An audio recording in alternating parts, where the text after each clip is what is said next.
Assalamualaikum warahmatullahi wabarakatuh. Kami di sini akan menjelaskan tentang 5 tahapan perkembangan psikoseksual menurut Sigmund Freud. Sigmund Freud merupakan seorang psikiater yang lahir di Austria, keturunan Yahudi, yang meninggal di London. Sigmund Freud merumuskan 5 tahapan perkembangan psikoseksual. Fase tersebut berpusat pada interaksi dominan yang dialami seseorang dalam masa perkembangannya. Fase pertama, fase oral 0-1 tahun, yang kedua fase anal 1-3 tahun, yang ketiga fase falik 3-5 tahun, yang keempat fase laten 5-12 tahun, yang kelima fase genital 12 tahun, dan seterusnya. Fase-fase tersebut dapat mempengaruhi kepribadian seseorang, khususnya di 5 tahun awal.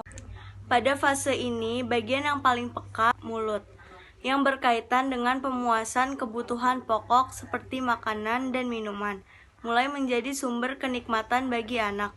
Maka, anak akan memasukkan segala jenis benda ke dalam mulutnya. Jika fase oral ini terlalui dengan baik, anak akan tumbuh menjadi pribadi, percaya diri, dan mandiri. Sebaliknya, jika fase ini tidak terlalui dengan baik, anak akan cenderung sakarisme, berbicara dengan kasar, dan sulit untuk dipercayai orang. Fase anal. Pada fase ini, kepuasan atau kenikmatan anak berpusat pada anus.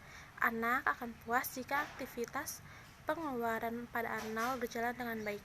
Jika fase anal ini terlalui dengan baik, anak akan menjadi pribadi yang kompeten dengan hubungan baik dan seimbang. Sebaliknya, jika fase ini tidak terlalui dengan baik, maka akan muncul perasaan tidak suka pada dirinya sendiri. Fase falik. Pada fase ini, pusat kepuasan atau kenikmatan anak berpusat pada kelamin. Anak mencoba mengenali identitas kelaminnya dan memusatkan insest yang tidak disadari dengan mengembangkannya kepada orang tua yang memiliki jenis kelamin yang berbeda.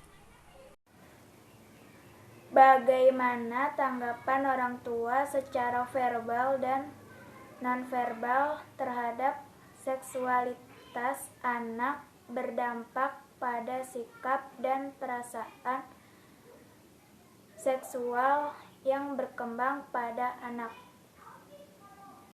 Fase laten 5-12. Fase ini merupakan fase tentang seksual. Sesuatu yang berhubungan dengan minat seksual bisa digantikan dengan bermain, berolahraga, ataupun dengan aktivitas yang baru. Masa sosialisasi untuk anak keluar dan menjalin hubungan dengan orang lain. Terjadinya pada fase ini eksplorasi yang baik. Pada fase ini akan mengembangkan kemampuan seseorang di kemudian hari. 5. Fase genital 12 tahun seterusnya.